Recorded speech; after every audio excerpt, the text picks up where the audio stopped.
Hello, everyone. Welcome to another episode of Quest Unplayed. Quest Unplayed is a Game Cup podcast where three of us talk about anything about gaming, and we usually invite guests here and there. Today's episode is joined by Anthony, Hi, everyone. Bob. Hi. We just changed, and we have another guest today, Martin. Hello. Thanks for having me. All right, so this is going to be a fun one too. Before we start, this podcast is sponsored by Minimap, your ultimate gaming hub, and a gaming companion app. You can sync your game accounts, make your own game collection, connect with other gamers in our community. Just basically do anything and everything on Minimap. Let's watch that sponsored video real fast.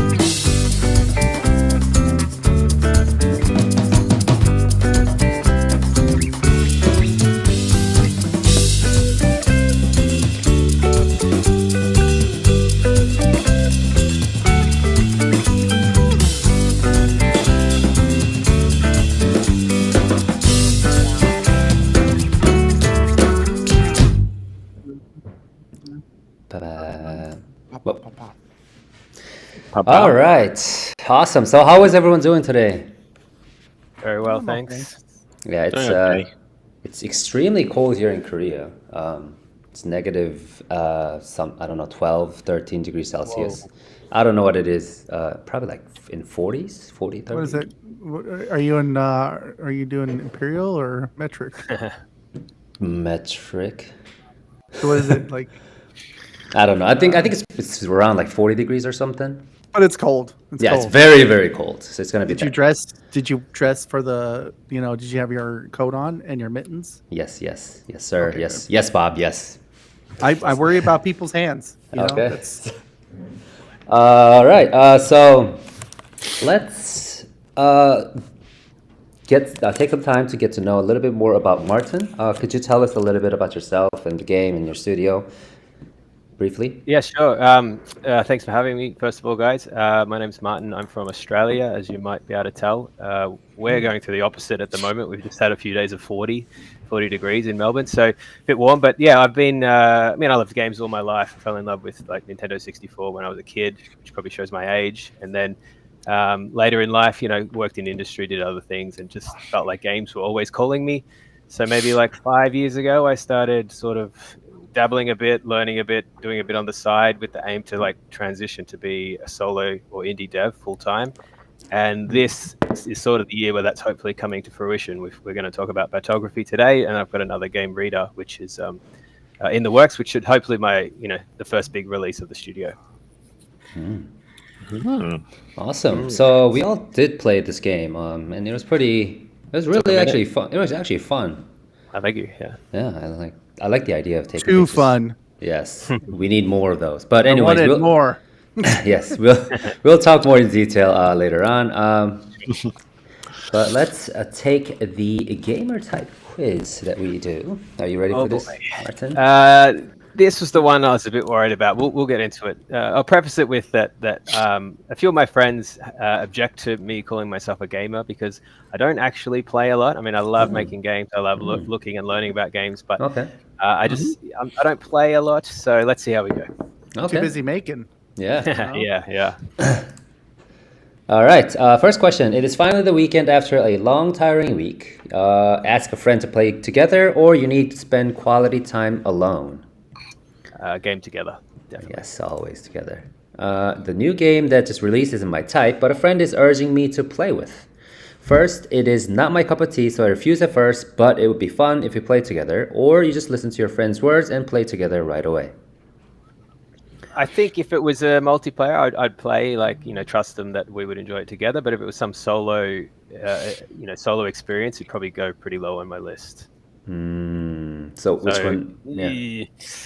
It's probably let's assume it's multiplayer and we'll go listen to my friend and play. Nice. You are thinking about joining a community with strict terms to get game information. From self-introduction to attendance check, that's too much. Or if it has good information, it is no problem. I'm probably, a bit of a wallflower and a lurker, so I wouldn't do it, I think. Okay. Before buying a game, you carefully read over other people's reviews, watch the trailer, check the price, or if the game looks interesting, you trust your instinct. Like everything in life, the first one. If someone is watching me playing a game from behind, it's the perfect opportunity to show off your amazing gameplay, or you're actually good at it, but due to the pressure, you're missing skill shots. Yeah, the second one. You're playing a newly released game for the first time. Rather than having regrets later on about missing something, you go over the tutorials, or the game seems to be similar to the one you've played before, so you skip the tutorial. I'm going to steal this answer from the podcast you sent me to watch, and it's so true. I think of all devs, you appreciate what goes into the tutorials, so I always play through it. You're playing a mystery-solving game. Based on your years of experience in mystery-solving game, that guy is a culprit, or that person looks suspicious, but you need to start collecting evidence first. Probably the second. Yeah, you need the evidence to back up. Next question. In order to equip the rune that increases defense by 0.01%, you have to return to the lobby. That's not a big difference, and your friends are waiting, so you just go, or you tell them to wait, and you go back to the lobby. No, the first one. I don't like to keep people waiting. Especially for multiplayer games. During gameplay, your companion's character has been bitten by a zombie. First, you might be able to find the cure, so you decide to accompany them, or everyone in your group can get infected, so you choose to kill them. This is like how much of this bleeds into what you do in real life with your pet. We'll go the first one. Yeah. Yeah, I think have hope. Always have hope. Yeah, and most of the zombie movies or drama or series, they usually do the first one, and then ends up killing a lot of other people. Next question. Right? I think they'll be fine. Oh, God! Yeah, and then someone else getting bitten. Next question. Even if I don't express it, you feel like you keep losing because of your friend. First, are you not feeling well? You lift up your friend's spirits, or you send them the link to characters' tips and tricks. The first one, but maybe even more subtle than that. But yeah, the first one. I'll probably say like, "Oh, I got something to do," and then you just like, he's just randomly. Next question. The character has bad performance, but the appearance is totally your type. First, considering the balance of your party, you cannot put them in your party, or you have to put your favorite character in the party, no matter the cost. Oh no, still the first one. It's all about hopefully the team enjoyment of the experience. Yeah, the team chemistry is everything. Your current desktop is messy, but it doesn't matter. Or you hate chaotic things, so it is very, very neatly cleaned.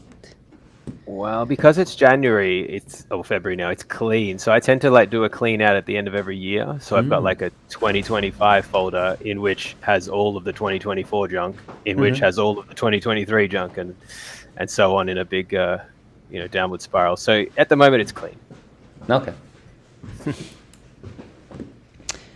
Before getting into the game, you search the internet just in case you end up missing achievements, or you have never played the game for the achievements. Never. The second one. But not okay. never. The second one, yeah. Okay. You who happens to play a lot of games, you play a game you feel like at the moment, or you have a gaming schedule. The first one. Yeah, good choice. All right. And you are a cheerful pirate. Break away from the shackles. Let's see. You spend 3 hours in character customization. You are a party lover who has to be with people while playing games. Your game buddies are your real buddies. You hate when someone tells you what to do and what not to do. What would happen if I jump off this bridge? You try many, many silly things. Wait, I missed the achievement? I don't care how long it takes. I'm just getting that. I guess it's not. And next, oh my gosh, did I just kill the final boss? And then you get emotional and over your gameplay. And game is fun when you're smooth sailing. Interesting. Do these fit your gameplay?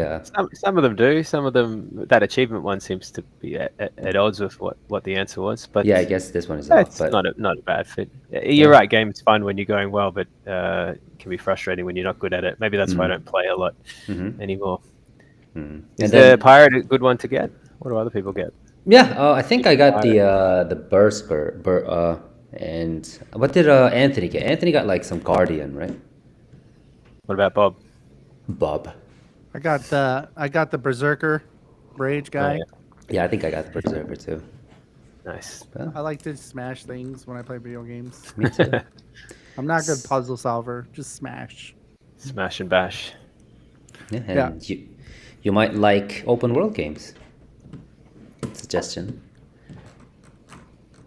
Interesting. Do you like open world games, Martin? I mean, again, I don't play a lot. We have been doing a bit of the two recent Zeldas on the Switch, but yeah, again, sorry guys, not a lot of gaming over the last decade. Playing thereof. Yeah. Well, you're too busy making It's all it. good. You're making them. Yeah. You're living the dream. I hope Exactly. so. Yeah. You've probably been playing a lot of Batography for the last. Wow. Yeah, it's funny when you put your game onto Steam, you have to test it through there, right? And all of my ones I have like ridiculous hours on. Like it's like one outlier. You played this 10-minute game for what 100 hours? What's going on? Yeah, but that was funny. Okay, but thank you for taking the gamer type quiz. No worries. All right.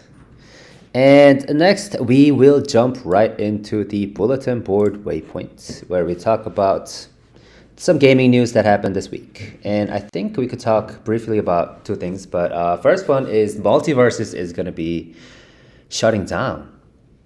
I guess this is another L for Warner Bros. Didn't they? They also just fired or let go of the president for Warner Bros. Gaming for the Suicide Squad, right? They switched him, or I don't know, he got laid off or something. I don't know. Someone else is going to be taking the position there. So have anyone played Multiversus? Anthony and Bob? No. Simple. I played Smash Brothers. I never played Multiverses, but I'm confused because I thought Multiverse was pretty popular from what I saw. Yeah, that's what I was thinking too. It was supposed to be the next Smash Brothers, right? It was a Smash Brothers type game, but they had such a long roster of heroes that's like, you know what I mean? They had Batman, they had Superman, the Joker, the Scooby Doo characters. They had anything and everything Warner Brothers was in there. So it's kind of crazy, honestly. Yeah, they even had I think they had LeBron James too. Oh wow. That's what did it. That's what did it. One of the characters. Way too much for him. They're like, that's it. I can't play this no more. Yeah, you can't. You can beat a Superman with a basketball. I guess the basketball has to be made out of the what is that? The stone thingy. The Superman's Kryptonite? weakness. Yeah, kryptonite. Sorry. Yeah, there we go. Yeah. I mean, but I guess it's very, I don't know, like I guess it's very different from Marvel Rivals, I guess, because Marvel Rivals is kind of like I mean, it's not a same game, but it's similar in terms of using the existing IPs and characters and heroes, I would say, for a game that had an existing popular game. Like, for example, Super Smash Bros.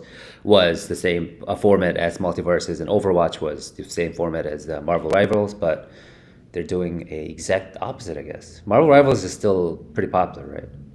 it's more popular than Overwatch right now. Yeah, way more. By a couple times.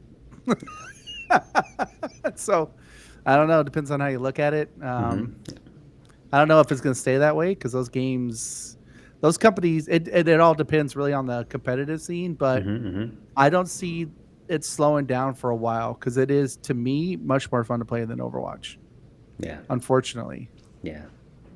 It's affecting my life. Have you played any of those games, Martin? Smash Brothers, of course. Yes, yes. Yeah. Who hasn't? I mean, I know of all the characters that we're speaking of. It just makes me wonder that, like, particularly with you said the Multiverse one, which is Warner Brothers, was that? Yeah. Like, is it because they're trying to get, typically film and comic and other medium fans over across to gaming. Like, it's not necessarily going to work. Like, Nintendo tried to make movies a few times, but with only really the most recent one, being a pretty good one. So Maybe it's something to do with that. I'm not sure. Is it just that, or is it the game itself? You think, Bob, doesn't play well? I think I don't know. Honestly, I would. If I recall, the game is still the online server is shutting down, but the game Yeah. can still be playable. Yeah, so Right. So Oh, you could okay. play against AI, or you could play do couch co-op, like couch game, local co-op. Like against each other, kind of like. But I think if they shut down the online service because they're probably not getting enough revenue to support the online services. That's probably one of Right. the reasons. hmm. Is there any P2P play? There's a battle pass, like you purchase battle pass and you purchase skins, like those kind of stuff. Okay. So that's There's similar a to free- all the other games. yeah, it's a free to play, so yeah, it's paying. Right. Yeah, so So that's they Yeah. need something to pay for the service then. Yeah, so if they don't see, I guess if they don't see enough people purchasing stuff, then they Yeah. say, "Oh, no, we're not gonna do it no more," yeah, they don't want to be paying for the server fee, I guess. because Plus, I'm they wondering- are Go at ahead. their fifth season right now. This is Oh, the okay. fifth season. This is the first season, right? No, fifth. Number Oh, 5 fifth? is last. It's been a long. So, Oh my so gosh. its it's site been only in- has season 4 on it right now. it's Oh, been in open beta since 2022, right, that I know of. Yes. and then it got released, of course, to everyone, and that's when they actually started the season and stuff. And the seasons are very short. Yeah, it feels like Multiversus was released a couple months ago. It feels like I don't know if I might be wrong. So there's still about right now. There's about 17,051 people playing it, or 1,751. 24-hour peak is 1,887. The all-time peak was 153,044. Yeah. Yeah. That's a huge drop off then. So it actually was not doing. It was bad. doing good in the beginning, but then after I don't know how long, it started going only 700 players every 24 hours. So it's And I basically think like, too, some of it is I think when these big companies put this stuff out, they want a little bit of bleed through to their other IPs, like as in like, raising more for their animated series and stuff like that, or their merchandise. So I'm not too sure how those meetings look, but I'm pretty sure it goes into that. Like, but I mean, it did really well. Like it's on Steam's one of the most popular titles lists right now. So it's crazy. yeah, but yeah. I'm sure somebody in Warner Brothers is like, it's not making enough. Shut it down. Yeah, that's what I was thinking too. Because like Warner Bros. Probably they were expecting a lot of money, like all the other entertainment business that they're in, for projects that they have released before. They're like, oh, we need to make like hundreds of millions of dollars at least, and then they're not seeing that number. They're like, might as well just shut it down, and because we're not seeing this number because. I don't know like how serious they are in like games and stuff, but they might be more focused on like business side of things rather than trying to make a game like polished or I don't know like try to satisfy all these people who are disappointed at your games. Well, that, and remember, they're also Suicide Squad was one of their IPs as well. Yeah, and then they Oh. that we know what happened to that. Yeah, it went to the Concord world. The It went to the Concord video will- game Afterlife. You can still play it, but it's not getting updated. Oh my gosh, I can't. Yeah, it feels like if you just say Concord, you don't even have to say like how bad of the game or how bad the game did. You just have to say, oh, it was Concord. It feels like it's just a number. It's like a term or. It was pretty bad Hey. when you think of a AAA title game goes down from price from I guess $100 to $60 to $4. Yeah. Crazy. Well, I mean, did it do better than the day after, though? I don't know which one did worse. You know what I'm saying? So, Yeah.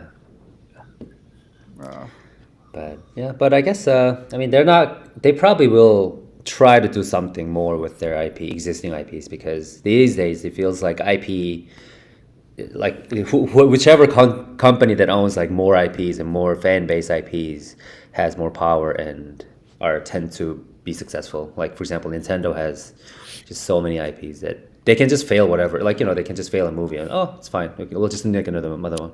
Oh, Speaking of Nintendo, I read something the other day. Yes, Nintendo I lost a asked- lawsuit. Oh yeah, what was this again? This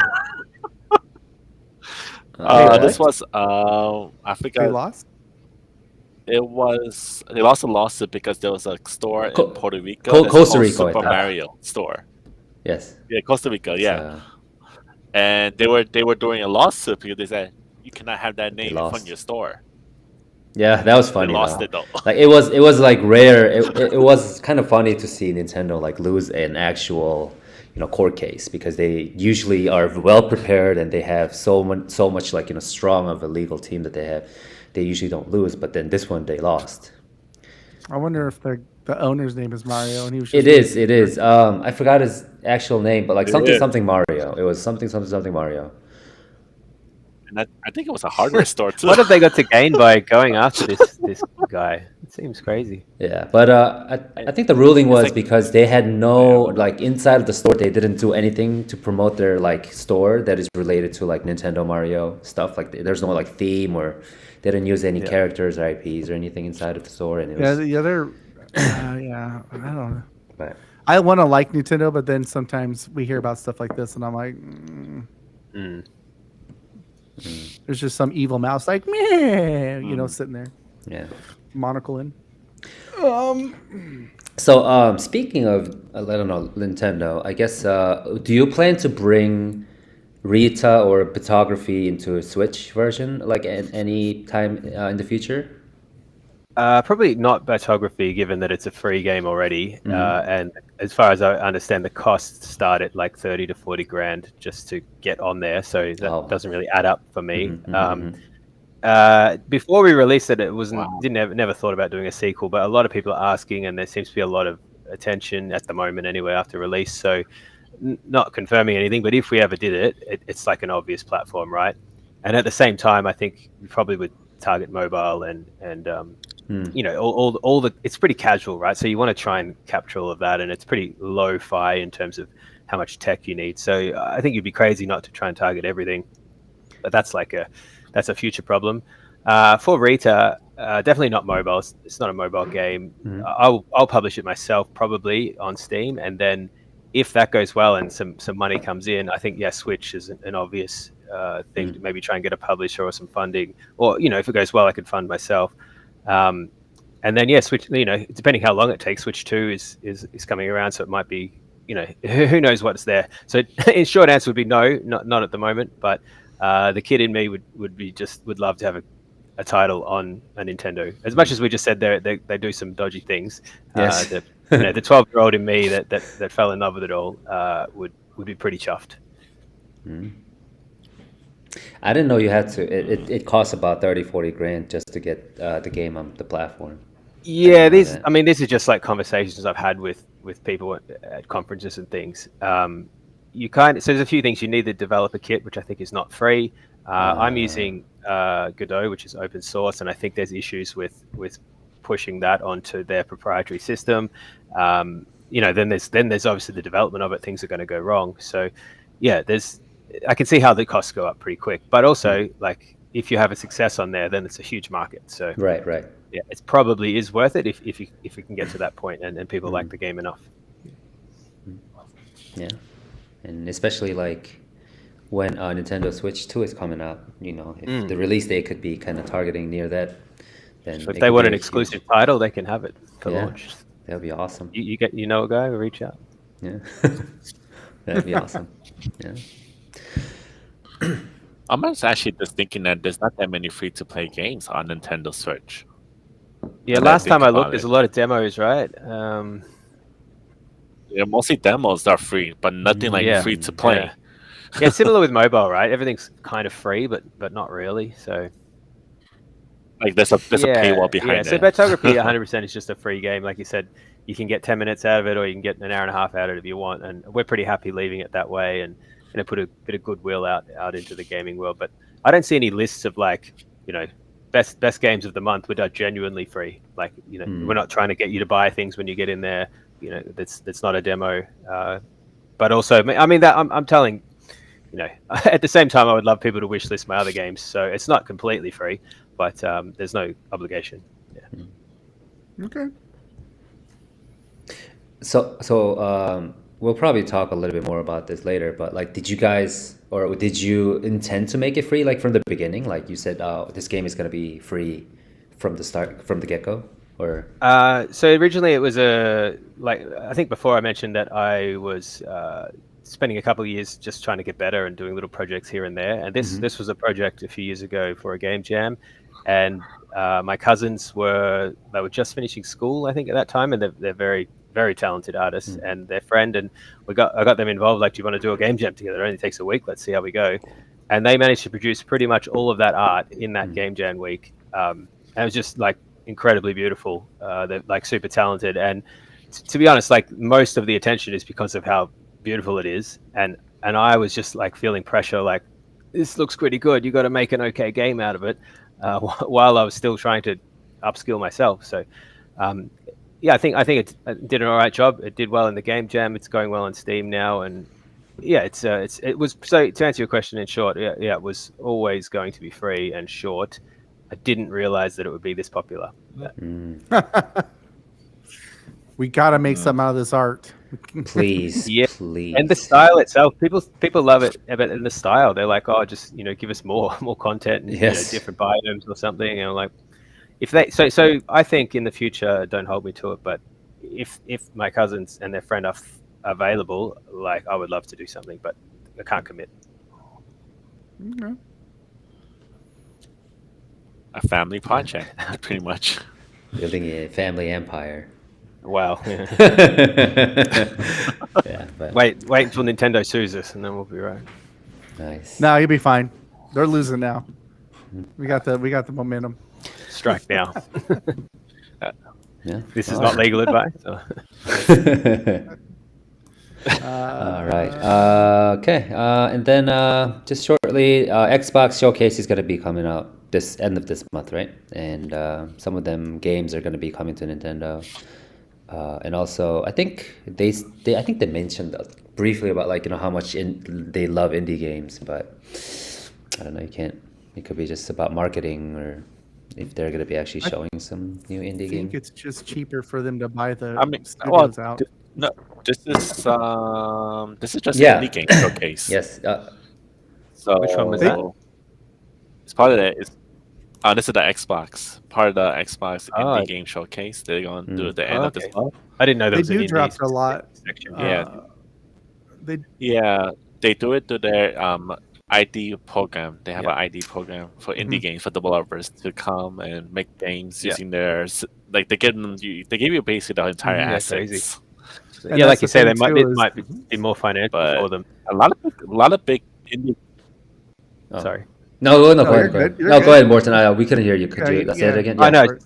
Like I think Bob was saying, it might be more financial to target smaller and potentially buy them out when they produce something good, rather than these $100 million spends that take so long, and then like you're saying before, you have to shut down after a couple of years. So it may just be a numbers game, right?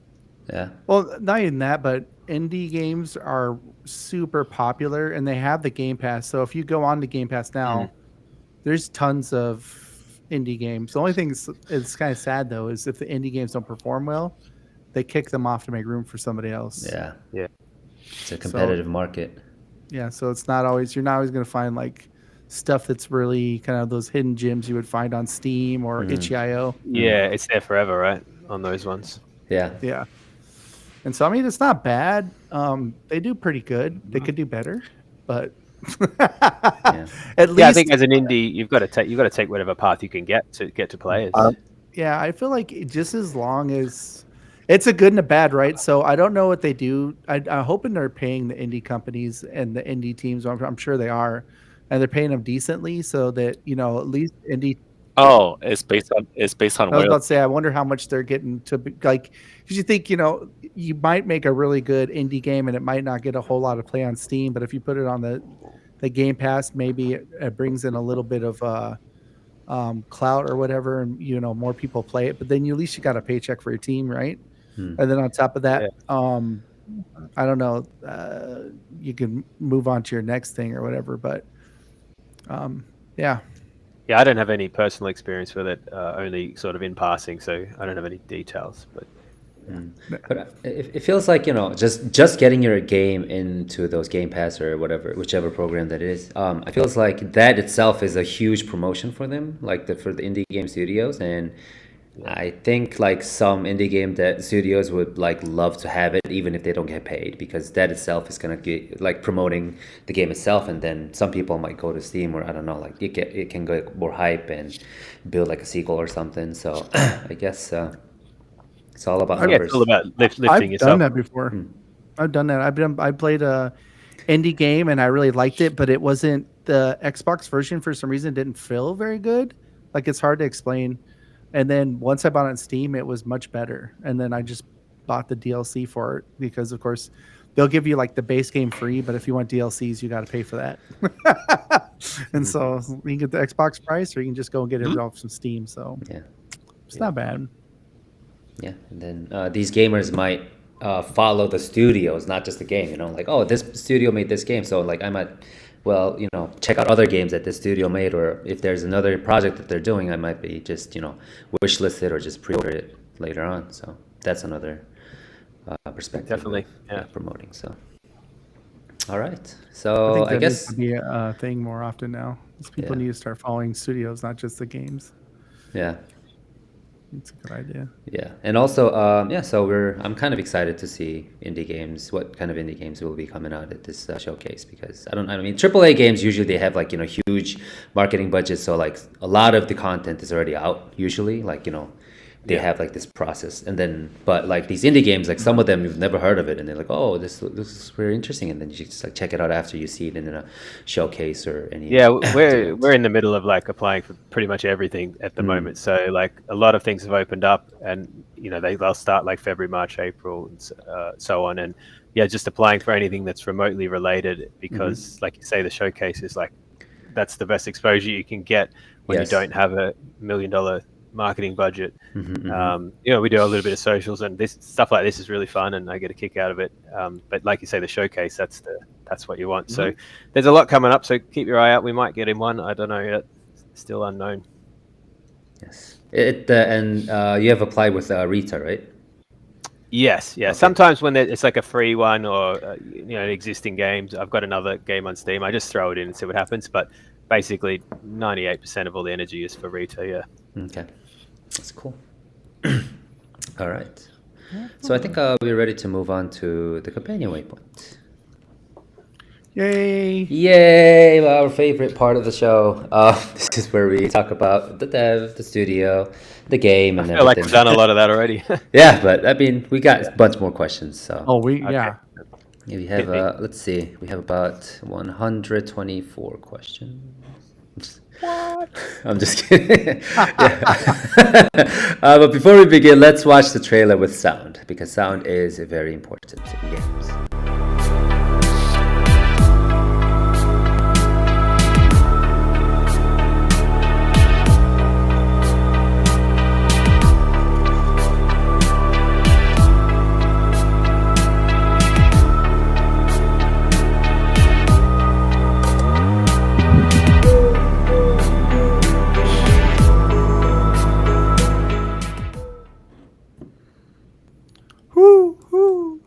Yeah, I heard it. I heard it too. I was like, oh, I love that echo, like ooh, like the wolf, right? It has to be the wolf. So my first question was like, who made the music for the trailer? Is it did you guys do collaboration with other music producers, or did you guys do it in yourselves? Yeah, so the music specifically. So I think I mentioned before, but I'll say it again in case it's all clipped up. All the art and music and style and everything sort of creative was done by my cousins and one of their friends. And so particularly this was one of their friends, Rick. If you're watching or if you see it, Rick Tunes. He did the music. Like it's very catchy. We use it. I think it's in the menu maybe, and in all the trailers, and we use it in the socials. And yeah, these super talented people just whip up something like in a few hours in a game jam, and I'm like, it's pretty good. We'll use that. Awesome. The game jam.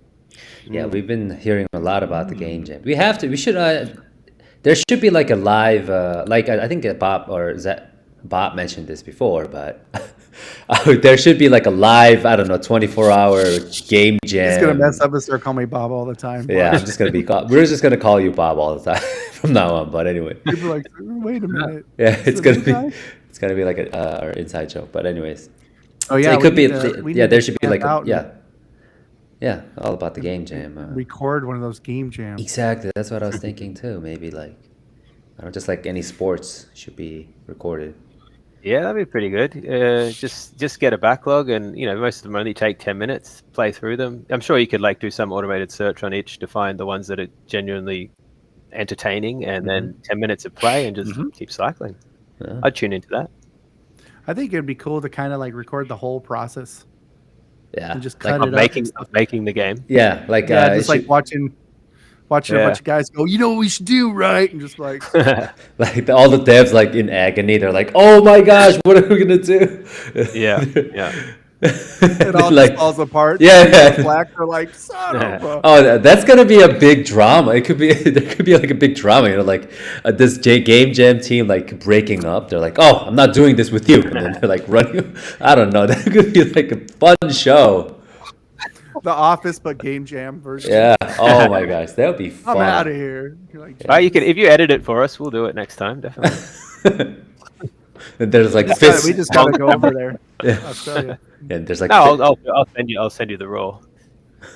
Come okay. on over. There's That would be cool. yeah. Yeah. I'll cut it up for you.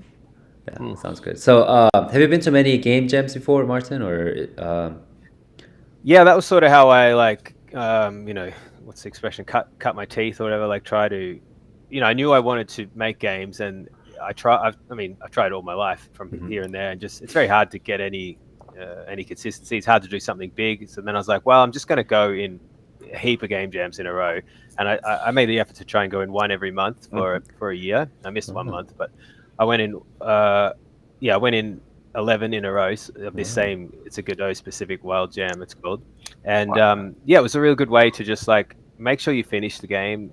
Get some feedback and upskill along the way. And I did a recap video at the end, and you can sort of see like it starts off poor ratings, and then as over time I start to improve, and then by the end of the year I had a lot of confidence, and actually took one of the games. Well, one of the games is this one, Batography, that we're talking about, and I took another one of the games and expanded it to be my first Steam game. So yeah, for me, I think they're great. Like you can practice everything, you get feedback quickly, there's no pressure, and they're the main reasons for me.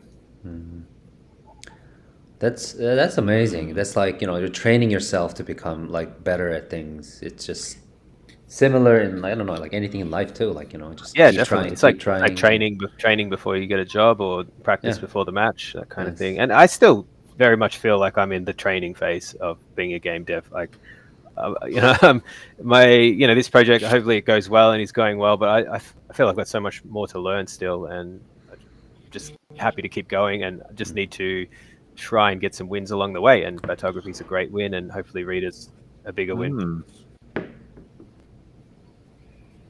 Okay, I like that. Yeah, 11 game jams in a row. That's crazy. That sounds good, coach. Yeah, I mean, I can link it to you guys after if you want to put in the notes or something. A couple of them were pretty good, I thought. But again, like you see your own games through rose-tinted glasses a lot, and getting the feedback helps. And highly recommend it. But with the caveat that is like, unless something comes up in life, that's fine. Like you should finish it. If you're going to start it, you should finish it, even if it's a short 2-minute game. Like get it to the end, have a menu, have music, have configurable controls, like all the little things that when you go to do a real game, you're going to need to do, and you will have no experience. And similar to like putting this Batography on Steam, I've just learned so much. Like it's quite a lot to get it accepted on the platform and do the marketing and everything like that. So yeah, all these things you learn, it like you say, it's practice before the game, coach. So that's what's worked for me, and I recommend that. That's super cool. A way to keep yourself sharp, Yeah, exactly. Yeah, And then you never know what'll come out of it. Yeah, exactly. Well, yeah. To be honest, 2.5 games have come out of it, so I'm happy. Yeah, that's pretty good. And also, I think That's we've more talked. than one. Yeah. That's when I think we've talked to a lot of game devs or indie game devs, and then they said, a lot of the advice they gave was to start small and then kind of build bigger. Don't try to like make like a 2-year, 3-year project all of a sudden, like as your beginning, like the first project. Just try to make like, I don't know, like you said, like 10-minute game, 2-minute game, whatever, and then start it and then learn from it and then fail. You're obviously gonna fail, but like get reaction and then move on to the next project, keep going. 100%. Yeah, the complexity as the project grows, like it's not linear. Like a project double the size is like 4 or 8 times more complex. So right. all the interdependencies, all the things that can go wrong and interact. So, and when I started Rita, I thought 6-month project, and coming up to a year and a half, and I probably got half a year to go. So like I was out by a factor of 4 in terms of how long I thought it would take. So imagine if you planned a 3-year game, you're just not going to get there on your first one. I wouldn't have anyway. 10 years. I don't know if anybody has mentioned this, but is that not Rita behind you, or at least the thing yes? I was hoping you would spot it right there. Yes. Yeah, the little I was staring at him and I was like, oh yes. I was just looking at your site on Steam. Yeah. But the Rita site. No, you're just your development. So I clicked on the development thing on Steam, and unfortunately, you don't have a page so that people can follow. I was going to say, is it something, as you guys are much more gamers than me, is that something you look at? You'll click the developer page. Mm-hmm. Well, I think we do here as far as like. Oh, I'm sorry, Anthony. As far as like me and Anthony and George, just because we love developers so much, like Togi and stuff like that, I like to click on and go look and see what else they produced in case there's something I can support, and then it also it gives I think on the cool thing about Steam is there's also like a social place when you do all that stuff where your fans can go in and talk and leave stuff. And all right, so I always knew that like this is something I needed to do inside the developer page. I thought at a minimum you could see my other games. I'm seeing Symmetric Escape. Yeah, okay. So those are there, but it looks pretty barren. Is that what you're saying? No, yeah, it just you don't have the thing to set to actually click on your thing and follow you guys, because I was going to follow you. Yeah, I need to do that. That sounds like very beneficial. Right? No, I have the follow thing. Where? Oh wait, hold on. Oh, you mean follow the publisher, not the game? Oh, this is the publisher account. Okay. Yes, so we could follow like games, so we could keep up to date with games like updates and stuff like that. It'll show up on our news, but sometimes you can have that option to follow publishers and developers also. Definitely looking for that. And to see what else they do. Yeah, Rita does look pretty dope from what I just watched. Thank you. Yeah, we're working on a new trailer at the moment, which hopefully we can use in some of these showcases, but fingers crossed. I was like, oh, okay. So no, yeah, I definitely went and looked. So if you guys do get a page, I'll follow you. But I'll wish list Rita anyways, just so. Oh, thank you. I know. Yeah, we all will follow or everything wish else. list. I promise that'll be a longer than 10-minute game for you. Okay. I played it more than 10 minutes, but I'm not gonna lie to you. At first, I didn't know what I was doing. I was like, yeah, me. I can't jump. I can't do anything. I know. I was looking for a way to jump. I was like Alt space, like where's Enter? Like I've been pressing all these different keyboards, and then I went to the option menu, and then it said there's like no jump description. I was like, oh, okay, there's no jump. So one of the as soon as I jump into the game, I have to look at me. Well, no, that's it. My friend's like, hey, I think you gotta take pictures of stuff, and I was like, because he was watching me. I was broadcasting on my Discord, right, and so. Nice. I was like, I started clicking on stuff and saw Puzzle. I was like, oh, that's what it was the whole time. I was like, I can't jump, I can't do anything. Like, what's going on here? Yep. One of the restrictions they had in the game jam was no jump. So that was basically where that came from. I see. Okay. Yeah. Oh. Yeah, so you get those custom wins. You wouldn't be able to actually solve the puzzles. You could probably just go straight to the end. If you're a bat, then you could fly, right? Yeah. You can double jump. I don't know. True. I did say that though. I was like, this guy's a bat and he can't fly. What? That's what. Yeah. Like, but no, I thought it was you learn. You know, it was kind of cool that when you actually do figure out to take pictures of stuff and show the people, and then they, like the guy, it's all mad. He's like, you could have picked it up yourself, and I was like, or you could just do your job. Yeah, again, my cousins wrote all the scripts and stuff, and yeah, I think they did a very good job. Yeah. Okay. So literally on this one was a bit of design, but all the coding and now doing a bit of the marketing with some other guys. Alex, if you're watching, helping with the marketing. So yeah, I guess I'd like more of a coordinator and a coder, whereas they to be honest, they're the visual talent, the audible talent, the story talent, and Okay. also I'm a little bit older than them, so I kind of like that they could do stuff that maybe the younger generation liked, and it's gone well for me. It's understandable. Yeah. They hit the mark. Yeah. So you're working all together for Rita as well, with the cousin? No, that's pretty much just me, with some like contract work here and there, and some asset packs and things like that. So it's mostly me. Okay. So which is why it's not as beautiful, but it's still kind of beautiful. So. it is. Yeah, I mean, you're still working on it, and from what I see, Yeah. it looks super fun. I could see where you complete like a word cross puzzle, and it opens up stuff for you. Yes. And you collect the letters by going around. Yeah, it's kind of it's basically a Metroidvania mechanic, where the locks and keys in that situation are the letters in the world and the solutions in the paper. So, you might not be able to get across this gap, and you solve a word called bridge, and then the bridge will manifest, and you move on and keep upskilling. Yeah. No, that's super cool. I think That's Sorry. Sometimes I like using my brain. Well, I'm trying to establish that. So I have another friend who's helping me with like trying to push the name of the business and the name of the studio a bit more, rather than just me and here's my game. Like you said before, try to have a brand, and people will know, well, this is the kind of game to expect. I'll follow them and I'll go again. So like, it's still a work in progress, but the motto I'm going for is like games that get you thinking just a bit, just a fun amount, like that sort of expression, but maybe a bit more poetic than that. So just a little bit of thought, not crazy hard, but enough to like, oh, I've got to show this guy a photo, that was fun, or I've got to fix this anagram, that was fun, and move on. So certainly not like hardcore puzzler, but a little bit such that it's entertaining. Oh, yeah. That's the mark I'm trying to hit. And when it comes to puzzlers, I only have a certain level. It gets too smart. I'm like, that's it. I'm not doing this. It's not much harder than an anagram in Rita, and Batography, it's no harder than a photo. So yeah, I appreciate it. I think like you mentioned, like branding is very important especially for a studio, because I think Rablo Games, remember the Necromancer or the Necro? Yeah. He said he wants to make all the game or all of his game characters in a similar style.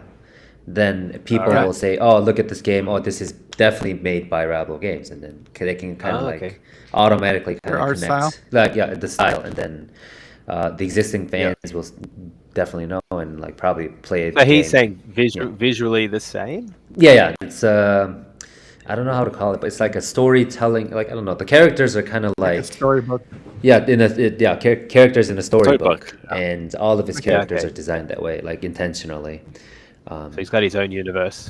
Yes, definitely. Yeah. Cool. And I think there's lots of marketing strategies, and who's to say what's a good and not a good one? But you got to have some strategy. I think you can't just throw darts randomly. Right. That's very true. That's an easy way to hit somebody. So, what does spork tank mean? Is it? Yeah. So again, I'll start from the name Spork. That was kind of my nickname in high school. So I just I need a name, and I wanted the name. Originally, I was going to do Spork Labs to be a bit more like, scientific in the lab kind of thing. But in the end, I think that was taken, and then I went for something more like Think Tank. So I took the tank of Think Tank and went Spork Tank. And again, just trying to hit that little bit of suggestion that there's a bit of puzzle and a bit of thought in here. But I don't want it to be so much. We're not like a think tank. We're not geniuses. We're just doing a little bit of fun thinking and then having fun from there. So that's the two parts of the name. Yeah. I like it. You got to nail that down, though, before Nintendo tries to grab it. You know, because they're crazy. Yeah, I wonder if this infringes on anything of theirs. No, I can see your logo being. Do you have a logo yet? Yeah, there's. It should at the start of Batography. It should flash up. It should be on my itch page. It should be on the website. Yeah, it's a little. Oh, actually, I've got it on my mug. Want to have a look at this? There it is. Yes. Oh, I love okay. it. I got it on the mug. I love So it. my wife some gave me reason- these for Christmas. That's one pretty. year. That's pretty awesome. I like that. Yeah. I was thinking of like a tank that had a spork instead of a gun on it. Just Oh, like yeah, driving a lot over of- the hills like a spork. Just I actually put it into one of the AI generators to see what it would come up with, and it did exactly that. a tank with Bob is spork an on it. AI. Bob is an AI. I'm a bot. I didn't want to tell Funny you. because that's not. I try to. Yeah, that's a good point. I more think of it as a tank, like almost like a fish tank that you're in there and you're exposed to it. I like that logo, but for some reason I just had this idea of like a tank flying over like like a mountain, like, you know, the treads are off the ground, and then you just see a spork like going down to the ground, like about to dig into some mac and cheese, like. When we branch out to some like MMO or some open world stuff, we'll pivot and we'll be this kind of tank. So, and it feels like the logo design or the character is similar to the Rita's design of Voxel. Yeah, Voxel. This one. Yeah. Voxel. Yeah, I can't really remember. Again, my cousin did this one a long time ago. I was a bit ahead of myself when I first started. I was like, oh, I need a studio logo. So we did that very early on. Very first thing. Envisaged any of this. Yeah. So just by chance. It's a cool name. Yeah, it is a cool name and a cool logo. Hopefully it sticks. So have you been a puzzle genre game fan for a long time, or is that the reason why you have been developing puzzle games, or is there a reason that you chose? Yeah, I think so. I don't know how old everyone is. I started playing games probably when I was, my dad had an Amiga, which is like Amiga 500, which is a very old computer, and we had some kind of puzzle games on there. There was one called Boulder Dash, which was it had it was like an action game, but you could make puzzles out of it, and I really grew attached to the puzzle stuff, and then played a lot of things on that and PC, and then I got the Nintendo 64, which for me was just like, that was the moment that I was like, I like this, I want to do this. And yeah, my favorites are like Banjo. My trio would be Banjo, Mario 64, and Ocarina of Time, right? And the bits that I really love in it is that there's a bit of action and exploring and jumping, but the times when there's those little puzzles, like, I really like that. And so for me, the ideal games maybe magnify the puzzle a bit, especially from Mario and Banjo. But yeah, the dungeons and more recently the shrines and stuff in Zelda, like, so cool. For me, I'd take or leave the combat.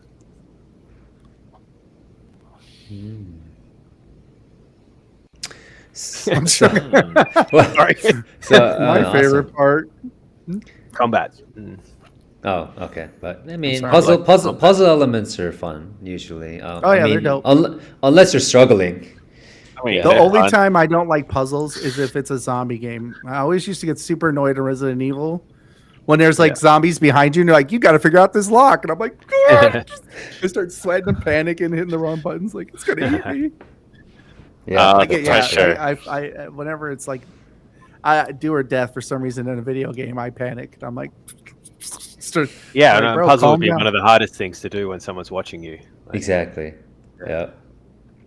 So we actually got to demo Rita at PAX in Australia last year, and that was a hugely exciting moment for me. But it's amazing how many people will say, like, "Oh, I don't want anyone watching me do a puzzle," and they don't play and they walk away. Oh, really? Yeah, well, they wish they said they like it, but yeah, I think they feel the pressure of particularly someone watching them do that, or like a highly skilled game, that kind of thing. People don't like it. Yeah, but some people live for the moment, and then they just go for it. Some people like it when people watch them. They're like, "Oh, it's my time to shine," and just go flex. Yeah. If they're good, if they're really if they're good, yes. If they're good, if they're confident enough. I just get the smartest person next to me. I'm like, "Hey, stand here. I need you to tell me how to do this. So don't Feed move." me the answers. Yeah. pass the cheat answer. You know, it's sad. Is I was actually the guy that we used to. So back when games were on consoles, like where you just would buy the disc and put it in and play PlayStation 1 and stuff like that. Me and my friends would have like gaming sessions where we would, I was raised in the time when you were outside most of the day and then you came in at night, but we'd play all night on a game, and always my friends would hand me the controller during the puzzle parts. Like we would hand off here and there, and they would have all the fun. They're like, "Here's the puzzle," and I was like, "I hate you so much." I'd be like over there knocking these puzzles out real quick for them, and then somehow now I'm the exact opposite. Like, why would you make me do the puzzles? But yeah. So what is your favorite puzzle game then? Like, what are your favorite puzzle games? Oh, like all time. I mean, any of the games. Well, recently, and shout out to another indie, a friend of mine he's making a game called Rat Trap. If you look that up, it's not out yet. It's looking really good. And he told me about this one called Leap Year, and I got through that in like a couple hours, and it was just very enjoyable. It's one of those, I think they call it Metroidvania. So essentially, Metroidvania. Okay. Yeah, I'm not sure if everyone listening but my understanding of it is it's like a Metroidvania where you can keep making more progress later, but if you knew what to do, you could just do it immediately. But all the mechanics are so hidden that it forces you to learn it by accident later, and then more stuff opens up. I think, is it Toki Toki? It might be one of the quintessential examples of that. But yeah, so of recent games, Leap Year, I really enjoyed that. I saw that they got a publisher, I think it was a Japanese publisher, and they did very well. So, it's a bit of inspiration. It was a really good game, and shout out to those guys. Rat Trap's pretty cool looking too. Yeah, it's very slick, isn't it? He's got good trailer vision, 2D. It's hard. It's 2D puzzle platformers. There's a lot of games in that market. It's very hard to stand out, but I think it does. It's got a demo too, so it's demoable. Yeah, I played that recently. It works. Yeah. Anyway, you got to pay it forward, right? Yeah. Yeah, I mean, I 100% agree with you. I think you're about to start a new genre with all these brainy games. Only mildly though. Okay. Mildly, yeah. And you said Leap Year, right? Right? It's weird. Yeah, the other one was called Leap Year. It's weird that on Steam, the top level genre, there isn't a puzzle genre. It's so strange.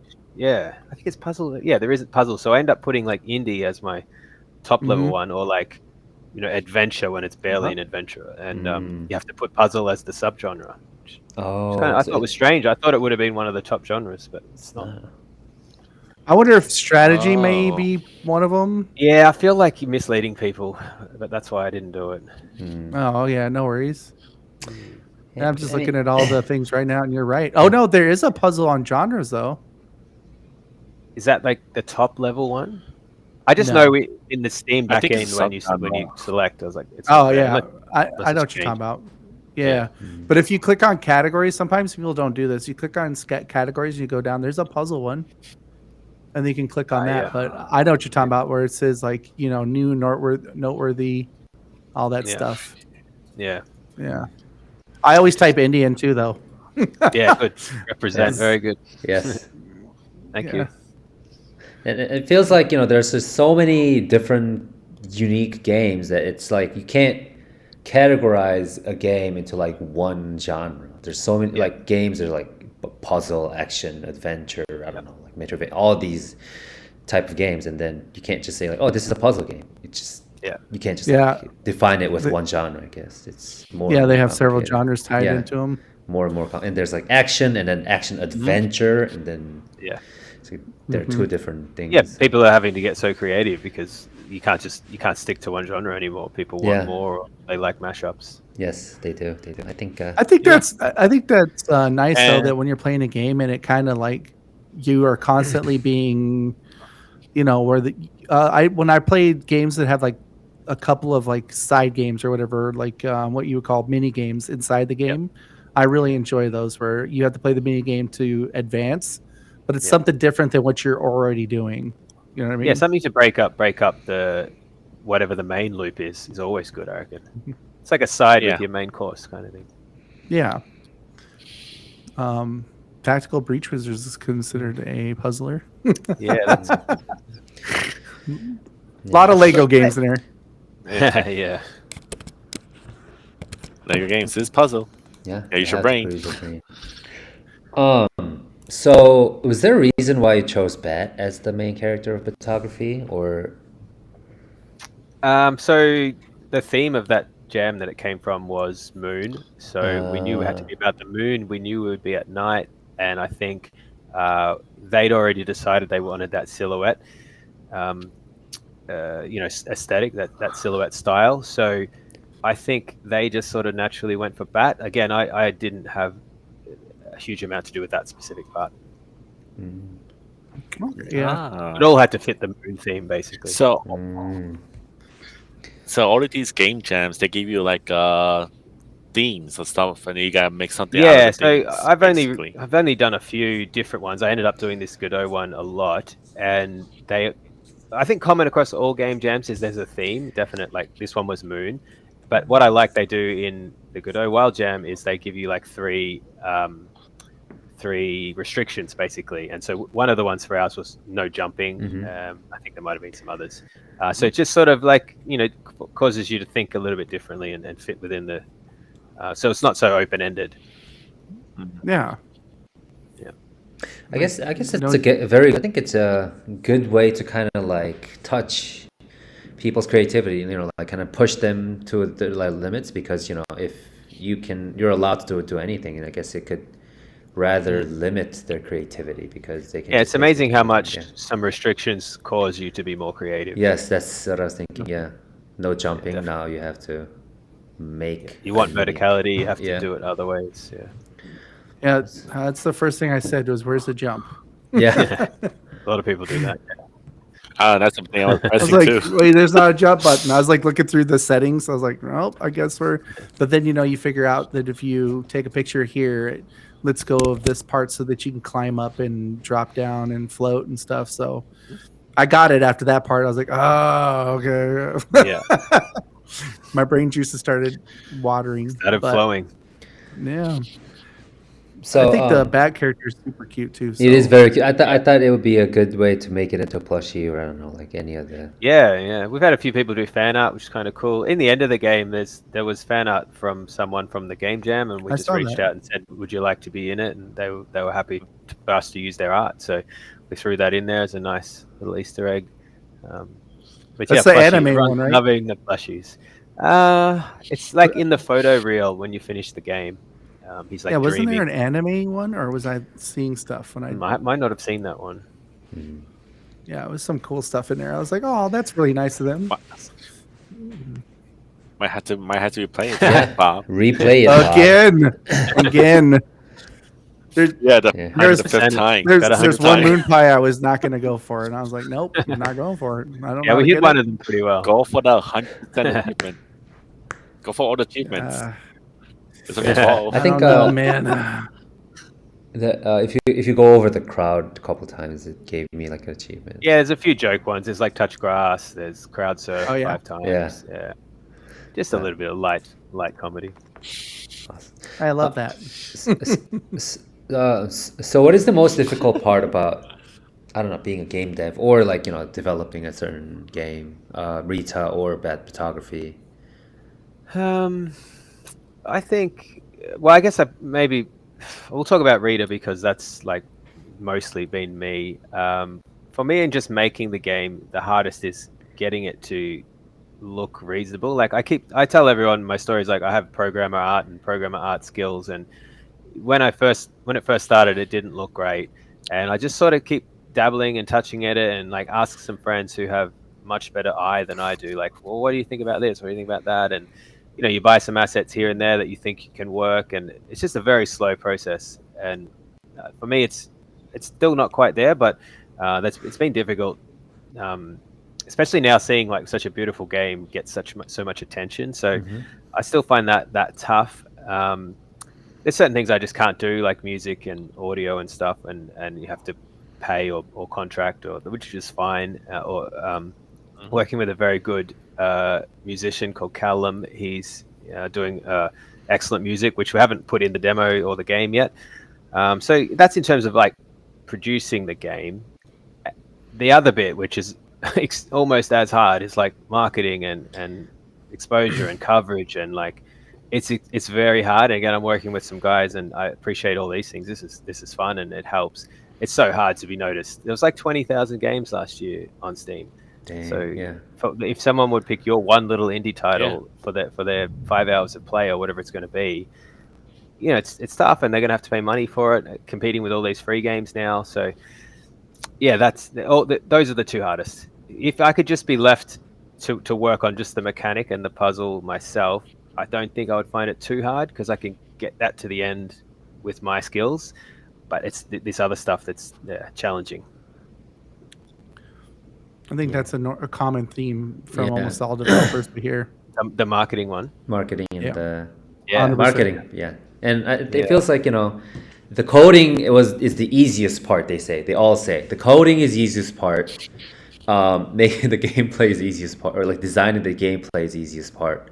But all the other it's parts very like all the unknowns are known kind of thing. Like I know it's difficult, or I know there's a bit I might have to work out, but you know that you can get there with enough effort or time. Whereas the other stuff, like you keep drawing something. How do I know if it's going to look good? Or I keep designing something, or I keep making TikTok reels. Like, just don't know. Just flying so blind. Yeah, that is very true. I think that's like the majority of it, though, is literally the blind flying and just putting stuff out there and being like, hopefully someone likes this or wants it, you know. And so right. That's especially why aesthetics is very important too, because like people will, it has to catch people's eyes. Like when they see it, I like this character, and then they might go more do research. But if the character's not appealing, then they just like, I'll just find other indie game. One thing that surprised me a lot when we showed it at PAX was that a lot of kids were really drawn to it, the cuteness of the little chick, and then the world being so bright. And I'd actually never considered it to even be a kid's game. So it sort of opened my eyes a bit that like there's no reason kids can't play it. Not that it is a kid's game, but there's no reason kids can't play it. So I think I just need to, all it would be like, don't put any, you know, more adult references in there. Not that there would be, and you know, keep it a bit easier on the difficulty, and it can be sort of an all age kind of game. Not all gamers, because not all gamers like cozy, but definitely all ages, I think. Yeah. I think when it comes to cozy games too, sometimes I think it just is. I like a mixture of everything, but I think sometimes people miss the mark on. Sometimes cozy games are just fun to play when you're just like when you're cozy, you're just relaxing, just doing your thing. And I like from what I've seen, you know, with the bat thing, and then of course I've noticed that you do a lot of cozy stuff and stuff that's not violent. It's more using, you know, the juices. So you think that's going to be kind of the theme with most of the games you make going forward? Yeah, I think so. Like when you asked me about the games I liked before, and I said take or leave the combat, I generally would leave it. Yeah. Okay. Nothing against combat. Like someone interviewed me once, and his follow-up line was something along the lines of like, "I know you don't blow anything up in Rita, but sometimes we love to blow things up." And I'm like, yeah, this is true. I know that. Well, I mean, I don't know if you're a big fan of it, but I mean, I used to play like hours and hours of Tetris and stuff, back to back. And so, I mean, I consider that to be. There was no violence in that, but it was a lot of going. Oh! Yeah. No, we love Tetris here. I don't know if anybody here played Dr. Mario, but I'm fan of Dr. Mario. Yeah. Mario's brother, the doctor. Wasn't it recently that someone? Yes, they did. There is a. My whole entire life. There is an ending. There's an ending in Tetris. It's pretty crazy. Yeah, you guys across it all? Yeah. Are you guys across how it ends and why it ends and all that? It's very interesting. No, I didn't know. I don't know. I know there's a movie. There's a movie on some streaming service about Tetris. Oh yeah. When Tetris was first developed, it was developed by a Russian. It's a Russian game, but the guy who made the game got no money from it. Oh, the Russian government his name's did. Still on the copyright. Yeah, but the government got the money. Oh wow! Because it was CCP or not CCP, but whatever Russian property. So yeah, I think he got some money, but not the government took most of the money from it. Wow. Yeah, it was pretty crazy, and then it's like still a huge phenomenon in the world. Yeah, well, I've heard it described as It the is. perfect video game, and in some ways, I think it is. Like, it's so simple, but there's just like what do they say, like a low base, but then like the ceiling is crazy high. Yes, it You can is. continue to get better and better and better and better. And you It's think one about mechanic. it, even the Smash games, like the Sugar Smash and stuff like that, even though it's a little bit different, it all spawned from Tetris. Yeah. Lining up the OG. blocks and then blowing them up, and stuff. Yeah. So, Yeah. and I think Sugar Crush. Candy was the Crush. reason why- Candy Crush. Yeah, Candy Crush. Candy Crush. Oh, Yeah. Candy Candy Crush. Crush was the reason. I think it was EA or whatever bought out. I can't remember who they bought out, but they literally did it for Candy Crush, and everybody thought it was for a bigger IP. I'll have to look into it, but King. Pretty big IP. Well, King. space. King I forgot the name of the company. King something.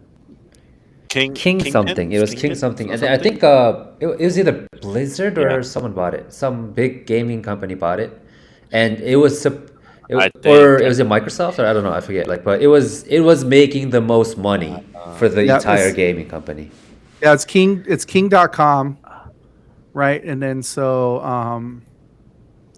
let me type in Candy Crush buyout. Yeah, but I think it was it made like millions or hundreds of millions of dollars every year, or so. Oh yeah. Yeah, Blizzard Activision bought it. Blizzard Blizzard bought it from, for 5.9 billion. but it was making that much money, and people were. I mean, you could download it on your phone. They were just literally just sitting there like. I don't know, buying extra turns. I'm Yeah. not too sure. When I get a mobile game, it's hard for me to spend money on it. I'm like, well, it looks like I'm not getting that. Like, I think it hit plus ads. Yeah, ads will ads. play on it.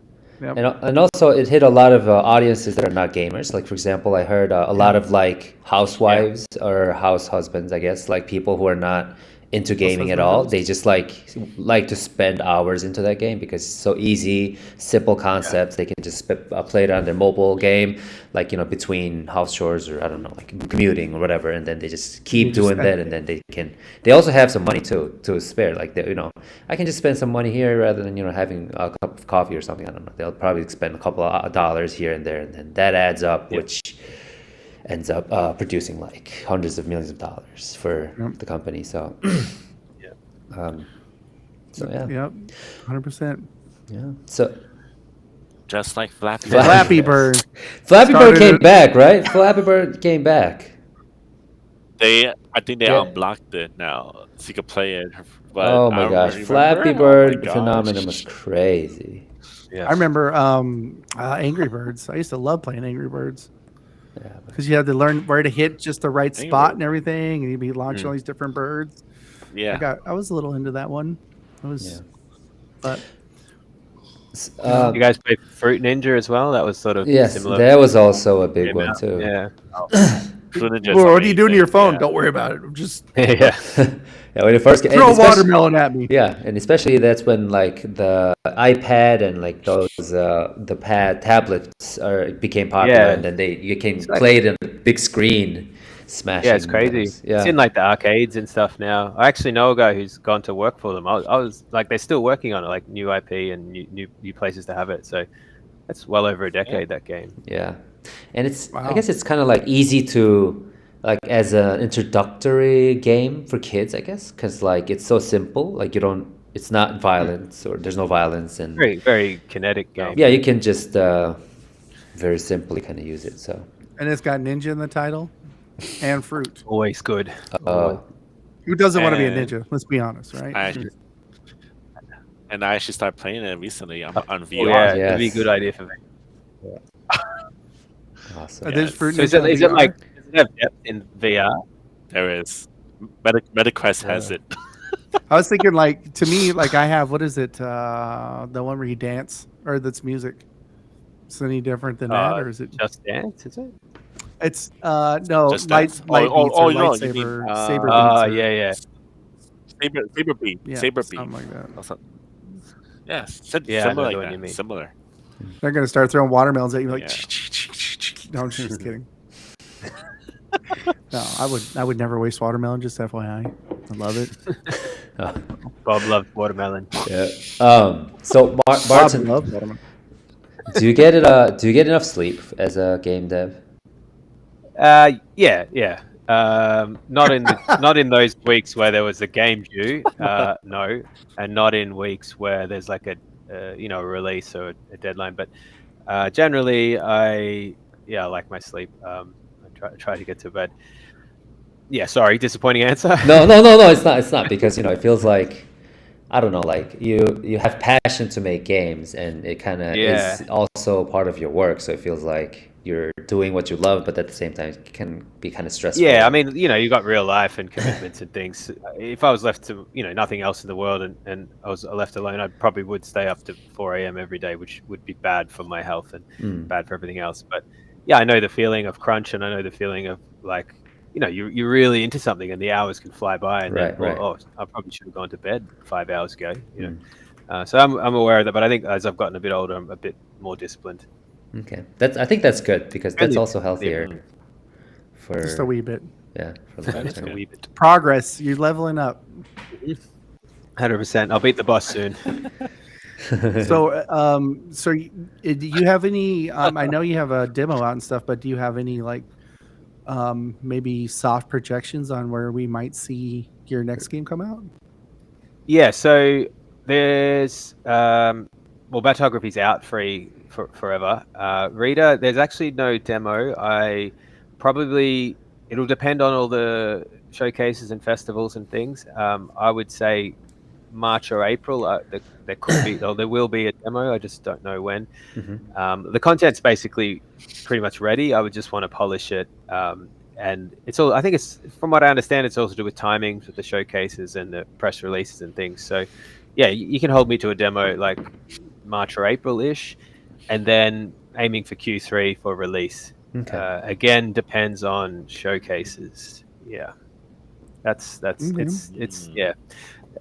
if we can get into a really good one, we'll probably invest in some more trailer making and some more marketing. And if we don't, we'll just reach out to who we know and still aim to release Q3. Okay, awesome. Which will make it just under a 2-year game. Yeah. That's great. And you foresee yourself growing your team at all other than you? I would love to. Like, it depends how successful this is. If it makes enough for me to fund myself for another game, pardon me, I'll definitely do it. But if we go bananas, it would be great to try and grow a little. I'm very wary of growing too fast, but grow a little. Certainly when there's like projects like potentially a sequel to Batography with some interest, like you kind of want to strike while you've got you've got some momentum. So yeah, you would want more resource to be able to do that. I'd be open to it. It would be great to be able to work with other people and particularly help people get along. It's not easy going at the moment. You're asking people to spend money on your games and you're asking people to spend time. So yeah, it'd be great to try and give back a bit. That's awesome. That is awesome. Yep. That's the dream. Yeah. Live the dream. Yeah. We try. Yes. Get better every day. Get bigger every day. I guess. Bigger every project. Pretty soon, everyone's going to have a Spark Tank T-shirt. To go with the bat plushie and Rita 3D print. Yes. I'm gonna tell you that was my only drawback. Was I actually really enjoyed. I was like, "Where's the next level?" Yeah. I was like, not alone. That might be your Mario, and you don't even know it. That bat guy. Oh God, imagine that. Like every. I think you should just add a secret level or something. Batography, the lost levels. Yeah. The lost levels. Yeah. Can I see your pictures? Here you go. Great. Go away. I'm like, why does the old guy hate me so much? Yeah. I honestly thought I was going to go into another level after going through the gate. I was like, okay, I'm ready. I got the gist of it. Now I'm going to start actually playing. Then one issue is that if you accidentally sort of go the fastest path through it, you will not experience much. If you accidentally went and did all the things first, you're sort of like, oh, that was enough. But not everyone, depends which way you went by chance at the beginning. Which, we would redesign if we had the time. Yeah, I did it a couple of times because when I started learning that every time you did something else, you would open up a different part that you could at that point I was like, I want all of them. You know what I mean? So I did it a couple of times. I know George called me when I was driving home today, and he's like, "How do you get past the wolf guy?" And I was like, "You take a picture." Take a picture. Yeah, but like of what? Like whose picture do I take? Like I took like a bunch of pictures. I was trying to answer you, but I literally had to take a turn, and for some reason, my new car, when I take a turn, shuts off my messenger.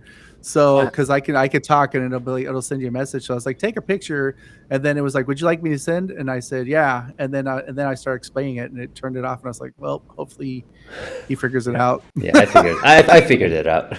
But it took me a second, honestly. I was like, why is this guy being such a jerk? Open the gate. You're supposed to take a photo of the gate, but because they're so close to each other, like people accidentally take a photo of him and think that's what you're meant to do. We ended up like expanding the window, like the region that would trigger a correct photo, just because too many people got stuck not knowing what to do. So we just made it very wide, and now we have the opposite problem, and people are like, oh, I don't know why that worked, but it worked. They move on. That's awesome. I thought it was a super cool content. I just have a picture of this bat with like a camera hanging around his neck, just wandering around, like taking pictures of stuff. Like, hey, what's up? Totally normal. Yeah. That's what my brain does. But I'm definitely looking forward to Rita as well. Just looking at your stuff, all that. I'll send you guys keys definitely when the time comes, either the demo or the full release. Yeah, maybe. So are you on Minimap at all? I think I'm in the Discord, and I'm not sure I'm on the platform yet, but we were talking about it, right, George? Yes. I'll invite him, and then I'll probably upload our content, and then I'll tag you so that you know. And then you're free to also, I don't know, upload any of the content. I don't know, devlog, I don't know, any of the news there as well. And we'll probably know. I think that would be cool to have devlogs and stuff. I don't, in a site where it's like mostly video game, social media stuff. Devlogs take a lot of work. I tried for a bit, and I didn't do a very good job at them. And then I had to rationalize how much time I was spending on it for what reward I was getting, which wasn't much. And they've had to peter away. You get more from just the 20-second reel on. Yeah, that's actually I think that's what I was kind of thinking. Just something like being like, hey, check out what I did, but I didn't know how big how big a devlog gets. Yeah. You can simply definitely push the game on there and push other links to the platform if you want. Yeah, you can just do anything. There's some devs that are pretty active on Minimap. Like Jeep is pretty active on Minimap. He just shares his updates for his games or just simply those or Dungeons and Ducks. No, Jeep. No, I know Jeep, but I was saying Dungeons and Ducklings. Yeah, Dungeons and Ducks. Yes, John as well. Yeah, he was fun. Yes, yeah. That was last week's one, right? Oh, that's the one you sent me. Yeah, it's one of the ones. Yeah, one of the ones. Yeah, it's a fun game. Yeah, I think last one was Shem. Yeah, it's a beautiful. We fought over how to say it for. Yeah, we were like skim, shim, or I don't know. Is it a Dutch word? Is that right? Yeah. Is it Dutch? I think it was Dutch. I think it was Dutch. Yeah, I think it was Dutch word. It was Dutch word. For some reason, Danish popped in my head. I don't know, but yeah. Anthony couldn't make to that episode. We lost Anthony. We lost Anthony. Yeah. I was about to parachute in on him, check his vitals, make sure he was good to go. On me. Yeah, he wasn't make it. He wasn't responding, so I was worried. But anyways. Yeah. Do you have anything you want to add before we kind of wrap things up to the listeners, or? Yeah, I mean, I guess this is fun. It's been great. I think you found me through the Batography stuff, so it kind of makes sense that we discussed a lot of that. I thought you might want to hear a little bit more about Rita. Yes. Yeah, that'd be awesome. Yeah, that'd be awesome. Yes. So I guess you've seen a little bit of the footage on the Steam page, a few screenshots, you've seen the crossword and things. So a lot of that sort of shows the mechanic of the game. Like I said before, it's a Metroidvania. You're walking around, you get stuck, you pick up some letters, you pick up a newspaper, you solve the crossword or the word find or a rebus puzzle or all sorts of different things in the paper. You make progress and you keep looping like that. So that's like the mechanic of the game, which I'm hoping is fairly unique. I haven't really seen anyone mash up an adventure, sort of platform adventure with specifically word games. So hopefully there's some novel aspects to that. But the other bit that people tend to gravitate to is the story behind it. So it's based on Rita is or was the middle name of my grandmother, and so you start off in 1933, which is when she was born, and you play as her, and we used to call her the in a nice way, the old duck or the old chook, and you explore the world as her. There's articles in the paper about you. You're making friends. You're solving a few problems. And that's sort of the intro area. And then once you pass this, the time sort of fast forwards, and it becomes to when my character is born. And then the rest of the game is very much about the dynamic between the two characters. So she not literally hatches me, but solves puzzles which lead to me being hatched, and then we solve puzzles together, and puzzles on an adventure together. The game progresses. That's sort of through my childhood and her adulthood, and then you progress again to when I'm an adult and she's much older. And sort of that dynamic between you and your grandparent kind of changes. They take care of you a lot when you're young, and then it switches as people get older. The circle of life kind of thing. So it's sort of little touches on that story through the game, just little stories and little tributes to stuff we did together. Not that you need to know us two specifically, but I think almost everyone can appreciate, or hopefully a lot of people are able to appreciate the bond that grandparents and grandchildren have. So that's sort of the story that hopefully keeps you playing, and you learn about her and her life. Yeah, that's actually pretty cool. That is very story deep. added in with puzzling, because when you look at the trailer, you kind of just see like the crossword puzzle and stuff. But now that you're talking about like the old duck and the new and the grandchild and hatching you and stuff, I was like, So my problem is that for me, I'm probably drawn to the puzzle of it, and I'm just sort of telling this story that I want to tell, and I'm so blind to the fact that so many people actually really like the story, and so we're trying to now push a bit more that it's a story-rich, cozy adventure that has word puzzles, if that makes sense. So maybe that's a better lead line that I should use. And it's funny you should say the trailer. That we're working on the new trailer. It far more hits home the story of Rita, and it shows the puzzles as like we were saying before. It's kind of the side dish to the main dish. The yumminess. Even though it's my favorite part, but it's a really awesome story.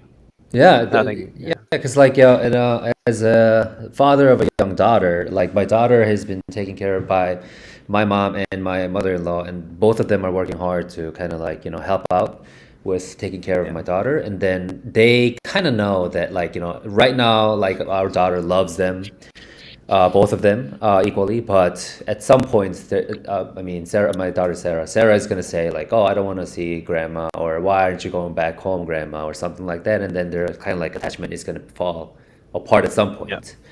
And that's kind of hit me right in the spot, I guess.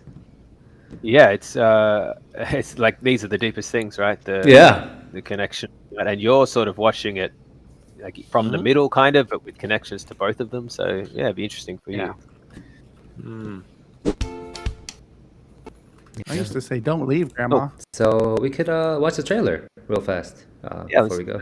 This is my programmer trailer. Is that okay if we watch it? Of course, I honestly love the chick. It almost reminds me of Peeps. I'm not gonna lie though. I would not eat a Peep, but we're gonna go. Nom nom nom.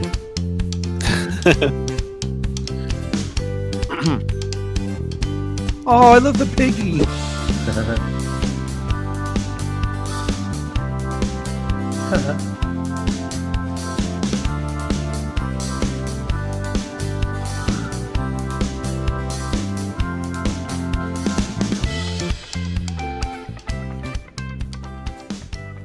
There's land and sea, so land and amphibious, and like a a real duck. galaxy or universe. I saw a rainbow bridge. Anybody else see a rainbow bridge? Can I ask where you got this one from? I feel like this is the old trailer, but it's basically the same. No, Did you really? get I it from pasted the it press? off the Steam page.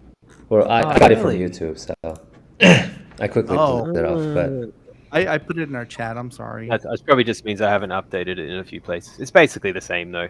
So that space world that you saw, that's kind of I calling them memories, so sort of like picture like not quite the shrines in Zelda. Remember Super Mario Sunshine where you would go to this other world and you'd have some different abilities and try and solve the puzzle. It's kind of got that vibe to it, along with there's a story behind each one of those puzzles. And that one that he was jumping or she was jumping on the one box, there's a little story behind that between Rita and myself, and that's what explains that. So again, it's a little side dish to the main dish. Wasn't there something like that in Mario 2 as well, where you could flip the realities, or it was like a different worlds, and then that would help you move through stuff? Which Mario? Sorry, Mario 2, the one that people don't talk about very much. It's one of my favorite ones. Oh yeah, actually, I'm not super familiar with that one. Yeah, that was the one where Princess Peach could float. I don't She remember used her dress. It was just like, yeah. Go Peach, go. That was a long time ago. Yeah, super long time ago. Super long time ago. But so will I get emotional or cry after playing this game, Martin? I don't think so. Because I gotta prepare some tissues and I don't know. No, I'd watch that stream. Hopefully, more just like appreciate these bonds that if you do have them, that it's just my perspective on that. The things that happened in my life and the way that I want to tell it, and maybe you have a bit of affinity for Rita and the character and the idea of her, but yeah, I would hope not brought to tears. Okay. That's awesome that I can sense there's a lot of your connection to that game, like just your story and everything. Yeah, that's 100%. That's super cool. So it's a good project to be your very first like all-in project, right? It's very easy to be motivated. I've sort of got no shortage of story and motivation for the story. So in that sense, it's turned out well. Yeah. And like I said before, I'm probably not a big storyteller, so maybe this will be one of the few sort of storytelling games that I do. But yeah, if you've got it, tell it. Yeah, I feel like I think you're not giving yourself enough credit, because that's a pretty good story you just told us. Yes, okay, very good. Maybe I'm getting better. You're getting all this practice. Yeah. And thank you. So if you're watching this or listening to this, you have to go wishlist Rita right now. Yes, please. Already done, boss. There we go. Aw, George or Anthony's gonna want one of those. I'll mail you one. Wait to mail it. Anthony's our physical collector. Yes, Anthony's all about. We give them out to kids at the shows that we've been to, and but I've got a whole bunch of them ready to go. So if you want one, you should come to a show in Korea. Well, I mean, I applied for one in Tokyo. I didn't get it, but I'm very open to like if I can find a reason to have a holiday, or take the family, or somewhat. A lot of these are subsidized. I'm open if I can find one, and it'd be a great motivator to try and localize the game as well. Yes, because I don't know how well it will or won't go in other languages. Crossword thing is very tricky. That's true. The crossword. The crossword. The languages. Yeah. I'm gonna say, if you wanted to do it with Korean, then we could talk to Jeep, get them hooked up. Oh yeah. Get those two guys moving around together. Jeep. There's like two parts to it. It's like, how do you implement it and make it playable to someone who doesn't speak English, which I feel like it's going to be solvable. Again, you could just F it. But like, how do you know what the markets are like in those places, and how do you get into them? And I can't do socials in another language. Like, it's tough. It's tough. And then you leave it up to AI and hope it said the right thing. Yeah. Well, luckily, I think I would do that, and then I would pay someone to check it. Like, then it's not too much work. Anyway. That's true. That'll probably be the better approach. Yeah. You can just hit up George and be like, hey, is this right? Tell me I'm not swearing. Tell me what I'm saying here, please. And I'm like, I got you. That's super awesome. Because I don't know, this is like short funny story, but in Korea there's a food called yukhae. Yukhae is like a kind of like a meat that you eat, And it also means 6 times. Yuk is 6, and then Hui is times. So like in AI, if you say like translate this into English, it'll probably say like 6 times. And then some restaurant, yeah. And then like some restaurant, there's like one restaurant they just like put it 6 times because they have no idea how to say it in English, but it's actually a totally different word. So I guess 6 times the meat. That's a lot of meat. Isn't that what Arby's promote? Yeah, we've got the meat. 6 Yeah. times the meat. Wow, that's super cool though. Yeah. But, that's actually a good question. Is and I'm sorry if this sounds just bad, but is there cross puzzles in Korean? Like crossword puzzles? How does that? I think there is. I'm not. Yeah, there is. Yeah, yes. There's like it's the same like in newspapers and stuff. How many characters in the alphabet in Korean? Gosh. Never asked that question. Never. Yeah. I'm just kidding. So it's like we have. I don't even know how to explain this, but there's the vowels, and then it's very similar, but like alphabet, it's kind of like different alphabets into a combination, and you make a whole world. But like in Korean, there's like restrictions of like how many characters or Korean characters you can put in one letter. So like you combine these and then make one letter, and then combine the letters, and it comes into a word. It's like another layer. Yeah, it's kind of like very different. Yeah, there goes my brain again. Yeah, but it was very fun talking to you, Martin, and everyone else. Yeah, this has been great. Thank you. Yeah. That was super awesome. Yes. So if if you haven't played, or if you haven't already played Batography is a free-to-play game, so you can play right now. And Rita is going to be coming up this year, hopefully. Q3. And so you should wishlist it and then find out more about it and find out more about Spork Tank and Martin's work. Mm-hmm. Yeah. Heck yeah. Thank you. Thanks for having me. This is a lot of fun. Yes. When Rita comes out, you should come out again. Please do. Yeah. Yeah. We're both in each other's Discords, right? So let's Yes. Yeah. Reach out. Yeah. We could have a speed running competition. Yes. It'll take longer than 80 seconds, I promise. And I guarantee I'll lose. I promise you I'll lose. Okay, but anyways, thank you for coming, you guys, and thank you for listening. If you haven't subscribed to our channel, please do. Please don't hit that like button and all Do that. it. Please do it. Do it. And I'll see you two next time, and I'll see you later, Martin, and I'll probably talk to you on Discord. Thank you. Guys. Okay, thank you guys. Bye-bye. Bye-bye. Awesome, cute games.